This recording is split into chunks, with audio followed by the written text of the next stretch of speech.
முருக பக்தன் பக்தை இது யாரா இருக்கிறாங்க? மேக்சிமம் செவ்வா வலுத்த ஜாதகர்களை முருகர் பக்தரா பார்க்க முடியுது. நிறைய நான் பார்த்த லெவல்ல உங்க லக்னத்தோட லக்னாதிபதியோட தொடர்புல இருக்கிறத நான் பார்த்திருக்கேன். முருக பக்தன் யார் யாருங்கிற ஜாதகத்தெல்லாம் அனலைஸ் பண்ணி பார்க்கும்போது செவ்வாய் அதீத வலுவாகி ஜாதகர்கள் லக்னத்துல தொடர்பு கொள்றாரு அப்படின்னா நிச்சயமா அவங்க முருக பக்தனா இருக்கிறதுக்கு நிறைய வாய்ப்பு இருக்கு. எனக்கு தெரிஞ்ச ஒரு 2 உதாரண ஜாதகம் சொல்றேன். ஒரு கடக லக்னம், லக்னத்துல செவ்வாய் நீச்சம், 7ல சனி, நேர பார்த்து நீச்ச பங்கம். இவங்க பெரிய ஒரு முருக பக்தர், கடுமையான முருக பக்தர். இது மட்டும் இல்ல, இன்னொரு ஜாதகமும் சொல்றேன்.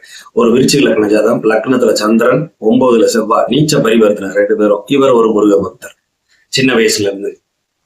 இது மாதிரி இன்னும் நிறைய உதாரண ஜாதகங்கள் இருக்கு. லக்னத்தோட செவ்வாய் தொடர்பு கொள்றது ஸ்ட்ராங்கா, லக்னாதிபதியோட செவ்வாய் தொடர்பு கொள்றது இதெல்லாம் கடுமையான முருக பக்தனா ஆக்குறதுக்கு நிறைய வாய்ப்புகள் இருக்கு. அப்ப நாங்கெல்லாம் மத்தவங்களா இல்லையா சார்ன்னு கேட்டா நிச்சயமா உங்க ஜாதகத்துல எடுத்து பாருங்க. செவ்வாய் ஏதாவது ஒரு ரூட்ல உங்க லக்னத்தோட தொடர்பு கொண்டிருப்பாரு, இல்ல லக்னாதிபதியோட தொடர்புல இருப்பாரு, இல்ல ராசி அதிபதியில எங்கேயாவது ஜாயிண்ட் அடிச்சிருப்பாரு செவ்வாய், இல்ல செவ்வாயை ஆட்சி உச்சமா இருப்பாரு.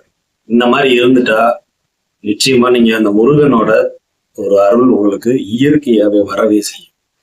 அதிபதியோட தொடர்புல இருந்தாலும் சரி, 5, 9ஆம் அதிபதிகளோட செவ்வாய் கூடி இருந்தாலும் சரி, 5, 9ல கனெக்ட் ஆயிருந்தாலும் உங்களுக்கு அந்த சம்பந்தம் வரவே செய்யும். முருகனை நேசிக்கக்கூடிய ஒரு தன்மை, முருகனை உருகி மனம் உருகி வேண்டக்கூடிய ஒரு தன்மை உங்களுக்கு வரவே செய்யும்.